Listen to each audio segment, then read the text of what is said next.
Stage ఉండేది. ఆ టైంలో నేను ఇక్కడ కూర్చొని ఆలోచన చేస్తున్నాను. ఆ రోజు ఏ టైం అంటే పాటలు అయిపోయినాయి, స్తుతి ఆరాధన అయిపోయింది, నుష్ పాస్టర్ గారు వాకింగ్ చెప్పడానికి నుంచుంటున్నారనమాట. అప్పుడు నుంచున్నప్పుడు నేను ఒక ఆలోచన చేస్తున్నాను, ఆలోచించుకుంటున్నాను. ఏమనంటే పాటలు అయిపోయినాయి, వాక్యం ఇప్పుడు స్తుతి ఆరాధన కూడా అయిపోయింది. ఓకే, ఇప్పుడు నేను ఇక్కడ కూర్చొని ఏం చేయాలి, ఇంతసేపు నేను వాక్యం ఎలా వినాలి అనేసి నేను ఆలోచన చేసుకున్నాను. ఇది ఎప్పుడు చాలా నేను అప్పటికి ఇంకా బాప్టిజం కూడా కాదు, చాలా చిన్నప్పుడు. అంటే అప్పుడు నాకు ఇంకొక ఆలోచన వచ్చింది. ఏమనంటే ఒకసారి ఈ చర్చికి రాకముందర ఒక పాస్టర్ గారు చెప్తుంటే విన్నాను. ఏమనంటే హ్యూమన్ సైకాలజీ ప్రకారము ఎవరన్నా కూడా క్లాస్ టీచర్ అన్నా లేకపోతే ఏ ప్రొఫెసర్ అన్నా ఏం చెప్పినా కానీ వినే ఆడియన్స్ ఒక capacity 10 to 15 minutes very high ఉంటుంది.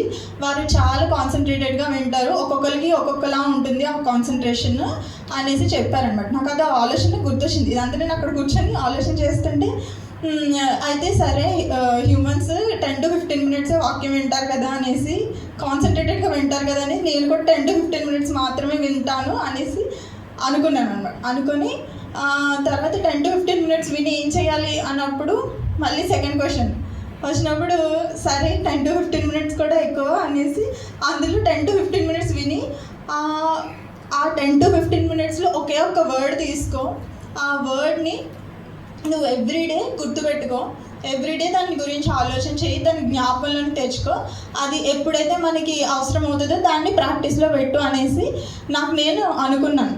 అలా చేస్తే నేను కొన్ని డేస్కి లేదంటే కొన్ని వీక్స్కి కొన్ని ఇయర్స్కి నేను ఒక గుడ్ క్వాలిటీస్ ఉన్న ఒక పర్సన్లా అవుతాను కదా, అప్పుడు దేవునికి నేను నచ్చుతాను అన్నట్టుగా నేను ఆలోచన చేసుకున్నాను.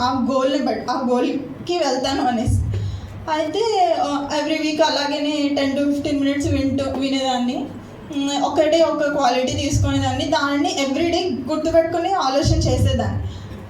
అలా 2-3 months చేశాను. తర్వాత యాజ్ యూజువల్ మనకి డైవర్షన్స్ వస్తాయి కాబట్టి మనం దానిని కంటిన్యూ చేయలేం. అయితే ఈ ఆలోచన, ఈ సందర్భం నాకు పరిశుద్ధాత్మ దేవుడు ప్రార్థన చేసిన తర్వాత గుర్తు చేశారు. అప్పుడు నాకు ఈరోజు ఏం మాట్లాడాలి అనే సందేశాన్ని డిసైడ్ చేసుకోవడానికి దేవుడు కృప చూపించారు. ఈరోజు నేను ఏం మాట్లాడాలి అనుకుంటున్నానంటే, దేవుడు మన నుంచి ఆశించేది ఏంటి అని నేను మాట్లాడదాం అనుకున్నాను. టైం చాలా తక్కువ ఉండింది, నేను 20 to 25 minutes మాట్లాడతానంతే. త్వరగానే క్లోజ్ చేసుకుందాము. దేవుడు మన నుంచి ఏం ఆశిస్తున్నారు అని ఆలోచన చేస్తే, ఫస్ట్ ఆఫ్ ఆల్ నిజమైన దేవుడు ఎవరో తెలుసుకోవాలి. తెలుసుకొని ఆయనని సొంత రక్షకునిగా అంగీకరించాలి. మనము మన పాపంలో ఒప్పుకొని అని దేవుడు మన నుంచి ఆశించేది మొదటిగా. అది తర్వాత మన చర్చ్లో చూసుకుంటే మోస్ట్ ఆఫ్ ద పీపుల్ అందరూ మ్యాక్సిమం కౌంట్ అందరూ బ్యాప్టైజ్డ్ ఉంటారు, దేవుని అంగీకరించిన వాళ్ళే ఉంటారు. అయితే దేవుని అంగీకరించడము, దేవుణ్ణి మన పాపంలో ఒప్పుకొని ప్రతి వారము ఆరాధనకు వచ్చి పాటలు పాడి స్తుతి చేసి వాక్యం వినేసి వెళ్ళిపోవడమేనా దేవుడు మన ఏళ్ళు కలిగిన ఉద్దేశము, లేకపోతే ఆయన మన నుంచి ఆశించేది అని అంటే ఖచ్చితంగా కాదు. దేవుడు మన నుంచి మనము బ్యాప్టైజ్ అయిన తర్వాత ఏం మన నుంచి ఆశిస్తున్నారు అని ఆలోచన చేస్తే, మన జీవితము ముగించే సమయంకి ఆఖరి రోజుకి దేవుని పిల్లల నుంచి ఆయన పోలికగా లేదంటే ఆయన స్వరూపంగా మనం మార్చబడాలి అనేసి దేవుడు మన నుంచి ఆశిస్తున్నారు. అది మనము ఫుల్ఫిల్ చేయాలని దేవుడు మన నుంచి కోరుతున్నారు. అయితే అప్పుడు కూడా నాకు ఒక క్వశ్చన్ వచ్చింది, దేవుడు నిజంగానే ఇది స్వరూపంగా మార్చబడాలి, క్రీస్తు స్వరూపంగా మార్చబడాలి లేదంటే క్రీస్తు పోలికగా మనం మార్చబడాలి ఆయన నిజంగా చెప్పారా లేదా అనేసి బైబిల్లో కొన్ని రిఫరెన్సెస్ చూద్దాము. అసలు చెప్పారా లేదా, బైబిల్లో ఆధారం ఉందా లేదా అని 2-3 రిఫరెన్సెస్ చూసి, తర్వాత ఆయనకున్న లక్షణాలు లేకపోతే ఆయన ఏంటి, పోలికలు ఏంటి, లేకపోతే ఆయన స్వరూపం ఏంటి అనేది 2-3 చూసి క్లోజ్ చేసుకుందాము. అయితే మొదటిగా క్రీస్తు పోలికగా మనం మార్చబడాలి, లేదంటే క్రీస్తు స్వరూపం మనలోనికి రావాలి అని దేవుడు ఎక్కడ చెప్పారు అని అంటే రోమిలికి రాసిన పత్రిక 8వ అధ్యాయము 29వ వచనం చూస్తే, బైబిల్స్ ఉన్నవారు అందరూ ఓపెన్ చేసి చూడండి. Romans chapter 8 and verse 29. ఎందుకనగా తన కుమారుడు అనేక సహోదరులలో జ్యేష్ఠుడగనట్లు దేవుడు ఎవరిని ముందు ఎరిగెనో వారు తన కుమారునితో సారూప్యము గలవారవుటకు వారిని ముందుగా నిర్ణయించను. అయితే ఇక్కడ మన జీవితము 3 దశలుగా ఉంటుంది. ఎలాగా? గడిచిపోయిన కాలం ఒకటి, జరుగుతున్న కాలం ఒకటి, జరగబోయే కాలం ఒకటి. ఈ వచనంలో చూస్తే అది ఏ కాలం గురించి చెప్పబడిందండి? ఏ కాలం గురించి చెప్పబడింది? ముందుగా నిర్ణయించను అంటే ముందుగానే నిర్ణయించారు, ఆల్రెడీ డిసైడెడ్. అది పాస్ట్ పర్స్పెక్టివ్, ఆల్రెడీ డిసైడెడ్. కాబట్టి దేవుడు మనము ఆయన సారూప్యంలోనికి రావాలని ఆయన నిర్ణీత ప్రణాళిక ఆయన ముందుగానే నిర్ణయించుకున్నారు. ఇదే వాక్యాన్ని ఎఫిషియన్స్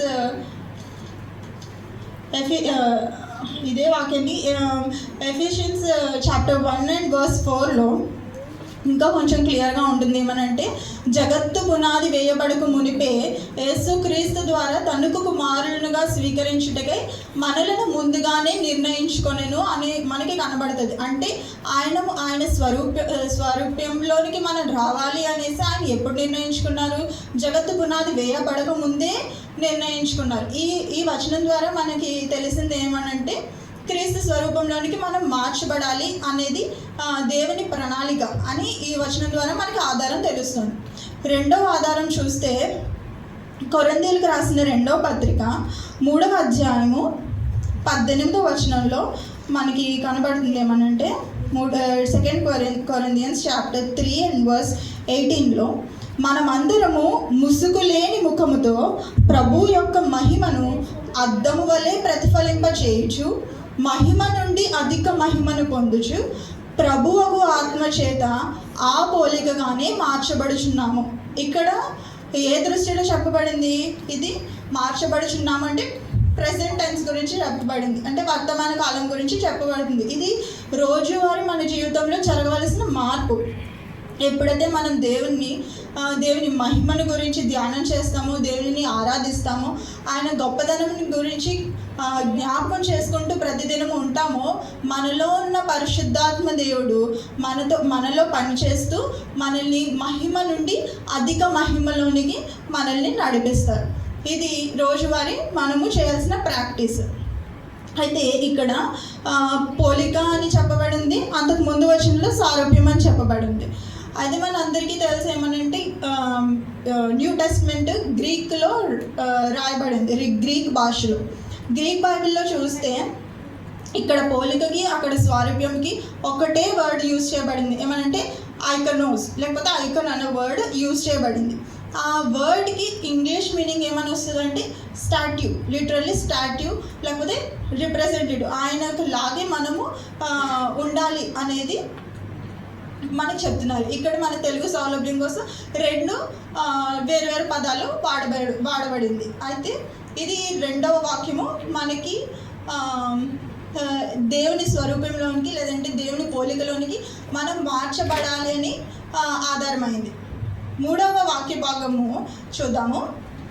ఇంకెక్కడ చెప్పారు అని అంటే 1 యోహాను పత్రిక 3వ అధ్యాయము 2వ వచనంలో కూడా మనకి కనిపిస్తుంది. ఏమనంటే, ప్రియులారా, ఇప్పుడు మనము దేవుని పిల్లలమై ఉన్నాము, మనం ఇక ఏమవుదుమో అది ఇంకా ప్రత్యక్షపరచబడలేదు, కానీ ఆయన ప్రత్యక్షమైనప్పుడు ఆయన ఉన్నట్లుగానే ఆయనను చూతము కనుక ఆయనను పోలి ఉందమని ఎరుగుదుము. ఇక్కడ ఏమనంటే, మనము ఇక్కడ దశ ఏమని ఏ టెన్స్లో చెప్పబడిందంటే పోలి ఉందమని ఎరుగుదుము. మనం ఫ్యూచర్ టెన్స్లో ఇక్కడ చెప్పబడింది. Excuse me. మనకి ప్రత్యక్షపరచబడలేదు, మనం ఏమవుదుమో అది ఇంకా మనకి ప్రత్యక్షపరచబడలేదు అంటే ఏంటండి, మన మన జీవితం ఈరోజు ఇలా ఉంది, రేపు ఎలా ఉంటుందో అనేది మనకి తెలియదు. మన జీవితం ముగించే రోజు, ఆఖరి రోజు నాటికి ఎలా ఉంటామా అనేది మనకి తెలీదు. మనకి ప్రత్యక్షపరచబడలేదు. కానీ మనకి ప్రత్యక్షపరచబడింది ఏంటి అంటే ఆయనను పోలి ఉండమని మనము ఎరుగుదాము. అంటే అది మనకి ప్రత్యక్షపరచబడింది. మన జీవితం ముగించే సమయం నాటికి మనం క్రీస్తు పోలికగా లేకపోతే క్రీస్తు స్వరూపంలోనికి మనం మార్చబడతాం అనేది మనకి తెలిసిన విషయం. ఈ 3 వచనాల ద్వారా మనకి ఆధారమైంది ఏమనంటే దేవుని ప్రణాళిక, మన దేవుని పిల్లల పట్ల ఆయన ప్రణాళిక ఏంటి అంటే మనము క్రీస్తు పోలికగా లేదంటే క్రీస్తు స్వారూప్యంలోనికి మార్చబడాలి. ప్రతిదినము మనం మార్చబడాలి ఆత్మదేవుని సహాయం చేత అనేసి దేవుడు మనతో మాట్లాడుతున్నారు. ఇది మన మెసేజ్లో మొదటి పాయింట్, మనం మార్చబడాలి అనేది. ఇప్పుడు ఎలా, ఏ పోలికలోనికి మార్చబడాలి లేకపోతే ఏ స్వారూప్యము మనకి ఉండాలి అనేసి మనం చూస్తే ఆయన లక్షణాలు లేకపోతే దేవుని లక్షణాలు ఏముని ఉంటాయి, మనం ఎన్నో చూడొచ్చు. ఆయన లక్షణాలు చాలా ఉంటాయి, కానీ మనం అన్నీ ధ్యానం చేసుకోవద్దు. కానీ ఒక 2-3 ధ్యానం చేసుకొని క్లోజ్ చేసుకుందాము. ఇదే మొదటి యోహాను పత్రిక 2వ అధ్యాయము 6వ వచనంలో 5-6 కలిపే ఉన్నాయి, మధ్యలోని చదువుతాను నేను. ఆయన యందు నిలిచి ఉన్న వాడనని చెప్పుకొనివాడు ఆయన ఎలాగు నడుచుకొనెనో అలాగే తానును నడుచుకున్న బద్ధుడై ఉన్నాడు. ఇదే వచనాన్ని వేరే విధంగా చెప్పుకోవాలని అంటే ఏ విధంగా చెప్పుకోవచ్చండి? నేను క్రైస్తవుడిని లేదంటే క్రైస్తవరాలని అని చెప్పుకుంటున్నామంటే మనము క్రీస్తును పోలి నడవాలి లేదంటే క్రీస్తును పోలి మనం జీవించాలి అనేది ఈ వాక్యం ద్వారా మనకు తెలియజేస్తున్నారు. క్రీస్తును పోలి నడవాలి అని నడుచుకున్న బద్ధుడమై ఉండమంటే ఖచ్చితంగా మనం నడవాలి. క్రీస్తు స్వరూపం మనలో ఖచ్చితంగా ఉండాలి, క్రీస్తు పోలిక మనలో ఖచ్చితంగా ఉండాలి అని దేవుడు మనతో మాట్లాడుతున్నారు. అయితే ఇదే విషయాన్ని ఫిలిపియన్స్ చాప్టర్ 2 verse 5-8లో ఇంకా కొంచెం క్లియర్గా చెప్పారు. ఏమనంటే క్రీస్తునకు కలిగిన ఈ మనస్సును మనము కలిగి ఉండము. ఫిలిప్పీల పత్రిక 2వ అధ్యాయము 5వ వచనం, క్రీస్తు యేసునకు కలిగిన ఈ మనస్సు మీరును కలిగి ఉండుడి. ఇప్పుడు దేవునికి మనసు ఉంది, మనకి కూడా మనసు ఉంది. మనసు లేని వాళ్ళు ఎవరైనా ఉన్నారండి? ఎవరైనా ఉన్నారా? ఎవరైనా లేరు. అంటే మనం క్రీస్తు పోలికను కలిగి ఉన్నాం కదా, క్రీస్తు స్వరూపం మనలో ఉంది కదా. అవునా? కాదు. క్రీస్తు పోలిక మనలో ఉండడం అంటే ఏంటి? క్రీస్తు మనస్సు మనం కలిగి ఉండాలి. క్రీస్తు ఎటువంటి మనసు కలిగి ఉన్నాడో అది తెలుసుకోవాలి కదా. అలా కదా మనం ఉండాలి. అప్పుడు కదా మన క్రీస్తు మనసు కలిగి ఉన్నామని తెలుసుకోండి. అయితే అది ఎలాంటి మనసు ఆయన కలిగి ఉన్నారు అంటే నెక్స్ట్ వచనంలో చూస్తే ఆయన దేవుని స్వరూపము కలిగిన వాడై ఉండి దేవునితో సమానముగా ఉండుట విడిచిపెట్టకూడని భాగ్యమని ఎంచుకొనలేదు. కానీ ఈ వచనంలో ఆయన ఒక పరిస్థితిలో ఉండి ఒక నిర్ణయం తీసుకుంటున్నారు. ఏ పరిస్థితిలో ఆయన ఉన్నారు, ఎటువంటి నిర్ణయం తీసుకుంటున్నారు అని ఆలోచన చేస్తే ఆయన రాజుగా ఉన్నాడు, సింహాసనం మీద ఉన్నారు, రాజ వస్త్రాలు ధరించుకొని ఉన్నారు, అత్యంత మహిమతో ఉన్నారు, ఎంతో పరిశుద్ధతతో ఉన్నారు. ఆయన చుట్టూ దేవదూతలను ఆయనను స్తుతించుచున్న పరిస్థితుల్లో ఉన్నారు. ఆయన మాట శాసనంగా నెరవేరుతున్న పరిస్థితిలో ఉన్నారు. ఆయన ఉన్న ప్రాంతం ఎటువంటిది? పాపమెరుగని లోకంలో ఉన్నారు. ఉండి ఆయన ఎటువంటి నిర్ణయం తీసుకుంటున్నారు అంటే మనలను విడిపించడానికి, ఈ లోకంలోనికి రావడానికి ఆయన నిర్ణయం తీసుకుంటున్నారు. హబక్కుకు గారు అంటారు ఒక దగ్గర, నీ కన్నులు దుష్టత్వము చూడలేనంత నిష్కల్మషమైనవి కదా అంటారు. అంటే ఆయన కన్నులు పాపాన్ని కూడా చూడలేవు. అంత పవిత్రమైన కన్నులు గల ఆయన ఈ లోకాల్లోనికి రావడానికి నిర్ణయం తీసుకున్నారు. అంటే ఆయన అంత మహిమలో ఉండి ఎటువంటి మనస్సు కలిగి ఉండి ఆయన నిర్ణయం తీసుకున్నారు. ఇప్పుడు మనం ఆలోచన చేస్తే పాపము, ఈ లోకంలో పాపమే ఉంది, పాపంతోనే నిండిన మనుషులు ఉన్నారు. కక్షలు, కుట్రలు, కుతంత్రాలు, దుష్టత్వం అన్నీ ఏది లేదు అన్నీ ఉన్నా ఏవి ఆయనకి తెలియని పరిస్థితిలో ఉండి ఆయన అన్నీ అక్కడి నుంచి విడిచిపెట్టి మన కోసం మనల్ని పాపం నుంచి విడిపించడానికి ఇక్కడికి రావడానికి ఆయన భాగ్యంగా ఎంచుకున్నారు. దేవునితో సమానంగా ఉండి నాకు అన్నీ జరుగుతూ ఉండి నేను ఆ సింహాసనం మీద ఉండడం భాగ్యంగా ఎంచుకోలేదు ఆయన. మన గురించి ఆయన సమస్తమును విడిచిపెట్టి ఇక్కడికి రావడానికి ఆయన భాగ్యంగా ఎంచుకున్నారు. ఆయన ఆ పరిస్థితుల్లో ఒక్కోసారి మనము ఆయన మనసు ఆలోచన చేస్తే, ఇప్పుడు నేను తెలియని పరిస్థితిలోకి నేను వెళ్తున్నాను, అసలు నాకు అదంటే ఏంటో తెలియదు, దాన్ని చూడడమే నాకు అసహ్యంగా ఉంది. కొన్ని పరిస్థితులు మనం చూసినప్పుడు మనకి ఒళ్ళు జలదరిస్తూ ఉంటుంది, ఏంటి ఇలాంటి పరిస్థితుల్లో ఉన్నారని మనకు అనిపిస్తుంది. అలాంటి పరిస్థితుల్లో ఆయన ఉన్నారు ఇప్పుడు మన దగ్గరికి రావాలంటే ఆయనకి అసలు చూడడమే ఇష్టం లేదు. కానీ ఆయన మన దగ్గరికి రావాలంటే ఆయన మనసు ఎంత చలించిపోయి ఉంటుంది ఆ నిర్ణయం తీసుకోవడానికి, ఎంత తగ్గించుకొని ఉంటారు ఆయన ఆ నిర్ణయం తీసుకోవడానికి. సమస్తాన్ని విడిచిపెట్టి ఇక్కడికి రావాలంటే మనకి తెలియని ప్లేస్లోనికి మన పిల్లల్ని ఎప్పుడన్నా హాస్టల్కి పంపించాలనేది ఒక ఎగ్జాంపుల్గా తీసుకోండి.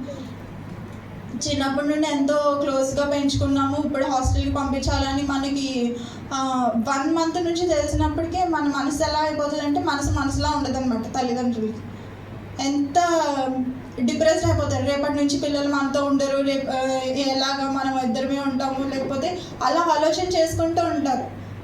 ఆయన అలాంటి పరిస్థితులు విడిచేసి అక్కడ ఉన్న ఫెసిలిటీస్, ఆయన కంఫర్ట్ జోన్ని వదిలేసి మన కోసము ఈ లోకంలోనికి వచ్చారు.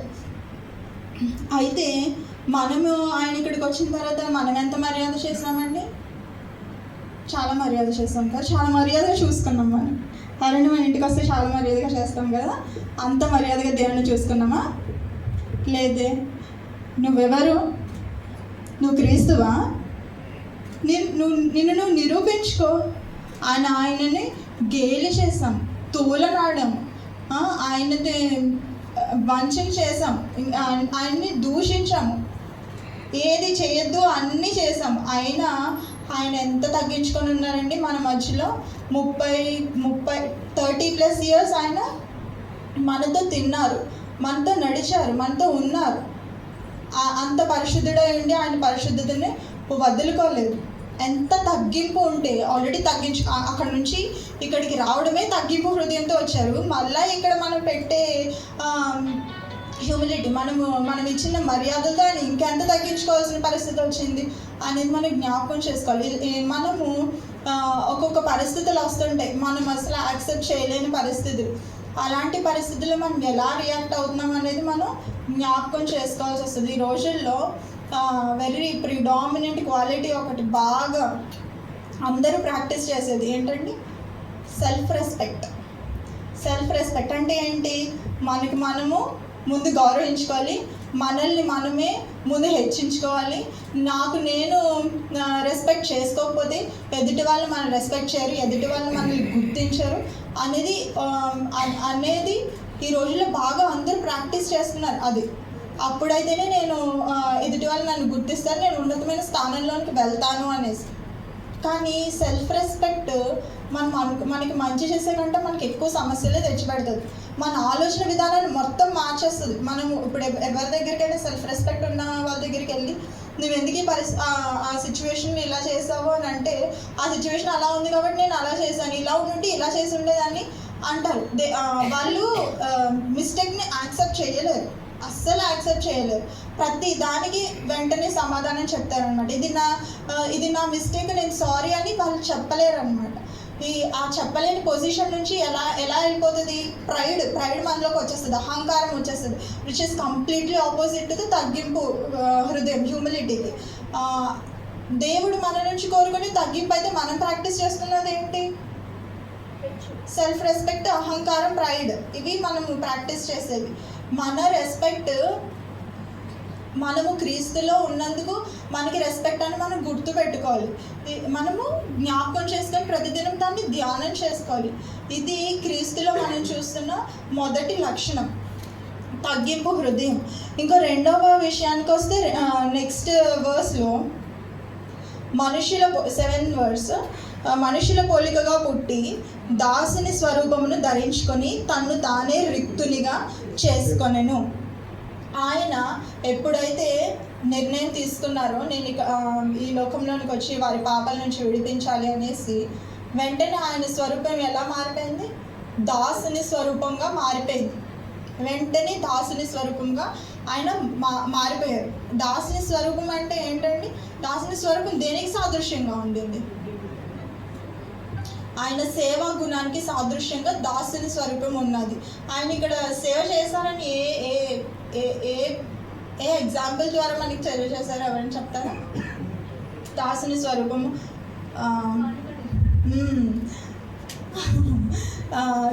ఆయన శిష్యుల పాదాలు కడిగి ఆయన సేవా గుణానికి మాదిరి ఉంచారనమాట. ఇప్పుడు మనం ఏం చేయాలి మరి? మనం కూడా అందరి కాళ్ళు కడిగాలి. అప్పుడైతే మనం కూడా దాసుని స్వరూపం ధరించుకున్న వాళ్ళం అవుతాం కదా? కాదు. యజమానుని యాక్చువల్లీ అక్కడ జరిగినది ఏంటంటే, ఆయన యజమానుడు ఆయన ఒక రాజు స్థానంలో ఉండి శిష్యుల పాదాలు కడిగినప్పుడు ఆ శిష్యులకి ఎంతో ఆశ్చర్యాన్ని కలిగించింది. ఆయనకి పాదాలు మేము కడగాలి కానీ ఆయన మాకు కడుగుతున్నారు అనేసి ఎంతో ఆశ్చర్యపరిచింది అనమాట. అక్కడ మనకి ఆ ఎగ్జాంపుల్ మాదిరిగా నేను మీకు ఉంచుతున్నాను, ఈ విధంగా మీరు సేవ చేయాలి. ఎంత తగ్గింపుతో, యజమానుని స్థానంలో ఉండి కూడా తగ్గింపు హృదయాన్ని ఆయన అక్కడ చూపించారనమాట. అయితే ఇప్పుడు దాసుని స్వరూపం అంటే మనకి ఉంటే మనం ఎలా ఆలోచిస్తాము? మన ఆలోచన శైలి ఎలా ఉంటుంది? మనల్ని మనం తక్కువ చేసుకుంటాం. మనం తక్కువ చేసుకొని ఎదుటి వారిని ఎప్పుడు ఎక్కువగా చేస్తాం. ఇర్రెస్పెక్టివ్ ఆఫ్ అవర్ క్లాస్ కానీ, లేకపోతే అవర్ గ్రేడ్ కానీ, లేకపోతే మనకున్న ర్యాంక్ని కానీ, అవన్నీ మనము ఆలోచన చేయకుండా అందరూ సమానమే, క్రీస్తులు అందరూ సమానమే అని చూసినప్పుడు మనము దాసుని స్వరూపము ధరించుకున్న వారం అవుతాము. అయితే ఇక్కడ ఫిలిప్పీ సంఘంలో కూడా ఇదే ఇష్యూస్. ఏమనంటే నాకు నేనే ఎక్కువ అనేసి జరుగుతుంది అక్కడ. నేనే ఆధ్యాత్మికతలో నేనే గొప్ప, నేనే జ్ఞానంలో గొప్ప అన్న ఇష్యూస్ ఆ సంఘంలో జరుగుతున్నాయి. అందుకనే అపోస్తలుడైన పౌలు ఫిలిప్పీలకి రాసిన పత్రిక ఏ పరిస్థితుల్లో రాశారు? ఆయన జైల్లో ఉండి పౌలు గారు ఫిలిప్పీ సంఘానికి ఈ పత్రికను రాశారు. మనము దాసుని స్వరూపము ధరించుకోవాలి అనేసి. క్రీస్తు కూడా ఆయన శిష్యుల పాదాలు కడిగి దేవుని మాటకు విధేయత చూపించి ఆయన ఎంతో తగ్గించుకొని ఈ లోకానికి వచ్చి దాసుని స్వరూపానికి మనకి మాదిరి ఉంచారు. మనం చూస్తున్న రెండు లక్షణాలు ఏంటండి? ఒకటి తగ్గింపు, ఇంకొకటి దాసుని స్వరూపము. మూడవదిగా ఒక వచనం చూసుకొని ముగించుకుందాము. Ephesians chapter 5:2. ఎఫెసీయులకు రాసిన పత్రిక 5వ అధ్యాయము 2వ వచనంలో ఈ విధంగా రాయబడి ఉంది: క్రీస్తు మిమ్మును ప్రేమించి పరిమళ వాసనగా ఉండుటకు మన కొరకు తాను దేవునికి అర్పణగాను బలిగాను అర్పించుకొనెను, అలాగుననే మీరును ప్రేమ కలిగి నడుచుకోండి. ఇక్కడ 3వ లక్షణము మనం చూస్తున్నాం. అదేమనంటే ప్రేమ కలిగి ఉండాలి. ఎటువంటి ప్రేమ? సాక్రిఫైసింగ్ లవ్, త్యాగం చేసే ప్రేమ. అది ఆయన మన కోసం ఏం త్యాగం చేశారు? ఆయన కంఫర్ట్ జోన్ని వదిలేశారు, ఆయనకున్న సమస్తాన్ని వదిలిపెట్టేశారు, వచ్చి తనని తాను కూడా ఆయన మనకి అప్పగించుకున్నాడు. అంత సాక్రిఫైసింగ్ లవ్ దేవుడు మనకి ఇక్కడ చూపిస్తున్నారు. మనం కూడా కొన్నిసార్లు మన జీవితంలో ఎంతో ప్రేమిస్తాం.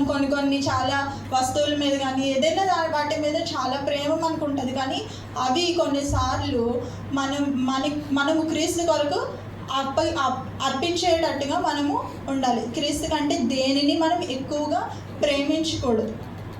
ఇది 3వ లక్షణంగా మనము క్రీస్తులో చూస్తాం. ఇంకా ఎన్నో లక్షణాలు మనం చూడొచ్చు, కానీ అన్నీ ఒకసారి మనం చెప్పుకున్నా కూడా మనం వినలేము, ప్రాక్టీస్ చేయలేము, బుర్రలో పెట్టుకోలేము కూడా. కానీ తక్కువ చెప్పుకోవడం చాలా మంచిది.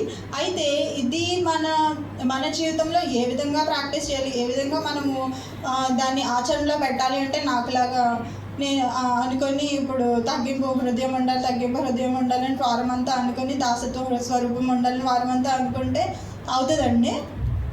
నేను అలాగే అనుకున్నాను కాబట్టి మధ్యలోనే వదిలేసాను. మనము ఏ విధంగా మనము మనకు ఆ ఆలోచన ఉన్నప్పుడు దాసుని స్వరూపంలో మనం రావాలి అన్నప్పుడు పరిశుద్ధాత్మ దేవుని సహాయం మనం కోరుకోవాలి. పరిశుద్ధాత్మ మనం మనుషులం కాబట్టి మనము ఆ పరిస్థితులన్నింటినీ ఫుల్ఫిల్ చేయలేము. with the help of only Holy Spirit God we can be able to fulfill those qualities of God. కాబట్టి పరిశుద్ధాత్మ దేవుని సహాయాన్ని మనం ప్రతిదినము కోరుకొని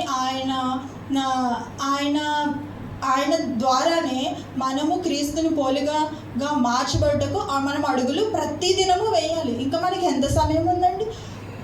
మన జీవితం ఆఖరి రోజు వరకునే మనకి సమయము. ఇప్పటికీ మనం 20s దాటేసాం, 30s దాటేసాం, 40s దాటేసాం, 50s దాటేసాం. ఎప్పటికీ మనం క్రీస్తు స్వరూపంలోనికి లేదంటే క్రీస్తు పోలికలోనికి వస్తాం. మనకు ఉన్నాయి 3 లక్షణాలేనా? కానే కాదు, ఇంకా ఎన్నో లక్షణాలు క్రీస్తులోంచి మనం నేర్చుకోవాల్సింది. అవన్నీ మనలో కనిపించాలి. మనల్ని చూసినప్పుడు ఎదుటి వాళ్ళు క్రీస్తు వీళ్ళలో ఉన్నారని అనుకోవాలంటే మనం ఇంకెంత ప్రాక్టీస్ చేయాలి, ఇంకెంత కాన్సన్ట్రేటెడ్గా ఉండాలి దేవుని మీద అనేది మనము ఆలోచన చేసుకొని దేవుని స్వరూపంలోనికి మార్చబడడానికి దేవుని సహాయము మనం కోరుకుందాం. ఈ సమయంలో అందరము కలిసి ఒక చిన్న ప్రార్థన చేసుకొని మెసేజ్ ముగించుకుందామండి. అందరూ లేచి నిలబడితే పరిశుద్ధాత్మ దేవుని సహాయం మనం కోరుకుందాము. యేసయ్యా మీ సహాయం మాకు దయచేయండి అని కోరుకుందామండి. దేవుని స్వరూపంలోనికి నేను మార్చబడాలి అని, నేను నీ పోలికలోనికి మార్చబడాలి. ఈ లోకంలో నేను ఏది సాధించినా, నేను ఏం చేసినా కూడా అన్నీ వ్యర్థమే. నేను నీ పోలికగా మార్చబడినప్పుడే నా జీవితానికి విలువ అని మనం జ్ఞాపకం చేసుకుందామండి. ప్రతిదినము కూడా యేసయ్యా మీ సహాయం మాకు దయచేయండి. పరిశుద్ధాత్మ దేవుడు మనందరికీ సహాయం చేస్తారు. మనం ఎప్పుడైతే విల్లింగ్ హార్ట్తో దేవుడిని అడుగుతామో అప్పుడే పరిశుద్ధాత్మ దేవుడు మనలో పని చేస్తారు. మనల్ని మహిమలో నుంచి అధిక మహిమలోనికి తీసుకొని వెళ్తారు. అందరం సంఘమంతా ఏక హృదయంతో అడుగుదామండి. పరిశుద్ధాత్మ దేవుడిని నా జీవితము మీకు అర్పించడానికి మీ సహాయం దయచేయమని అడుగుదామండి.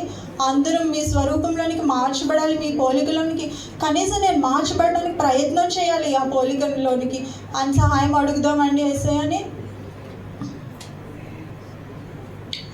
ఇదిగో దేవా ఈ హృదయం, ఇదిగో దేవా ఈ మనసు, ఇదిగో దేవా ఈ దేహం, ఈ నీ ఆజ్ఞతో కాల్చుమా,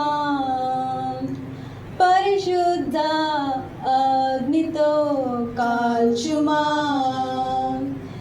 ఈ నీ అగ్నితో కాల్చుమా, పరిశుద్ధ అగ్నితో కాల్చుమా.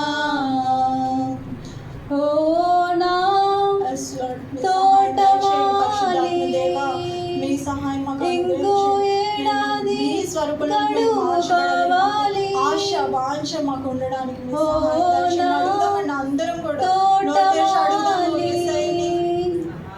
ఇంకో ఏడాది గడువు కావాలి, ఫలించే ఆశ నాకుంది, ఈ నీ అగ్నితో కాల్చుమా,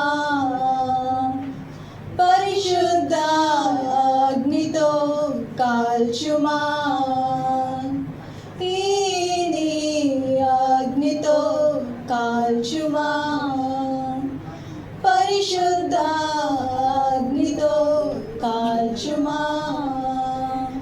దేవా పరిశుద్ధుడా, నీ పరిశుద్ధమగు ఘనమగు నామునికి వందనాలు స్తోత్రములు చెల్లించుకుంటాను తండ్రి. ఈ దినమున నీ వాక్య ధ్యానం చేసుకుంటకు మీ పరిశుద్ధాత్మ దేవుని సహాయం మాకు అనుగ్రహించినందుకు మీకు వందనాలు తండ్రి. నీ సంఘంతో నేను మాతో మాట్లాడినందుకు మీకు వందనాలు. నీ మెల్లనైన స్వరాన్ని మాకు వినిపింప చేసినందుకు మీకు వందనాలు తండ్రి. నాయన యేసే నీ మాటలు తండ్రి మంచి నేలను పడిన విత్తనము వల్లే ఫలించి అభివృద్ధి పొందినట్లు మీ సహాయం దయచేయండి. సంఘం అంతా ఏక హృదయంతో ఏకాత్మతో నైనా నీ స్వరూపంలోనికి నీ పోలికలోనికి మేము మార్చబడాలని ఆశపడుతుంది కదా తండ్రి. నైనా మా ప్రతి ఆశను మీరు నెరవేర్చే దేవుడు కనుక మీకు వందనాలు స్తోత్రములు చెల్లించుకుంటూ యేసయ్య నామం బట్టి అడిగి పెట్టుకుంటున్నాను తండ్రి.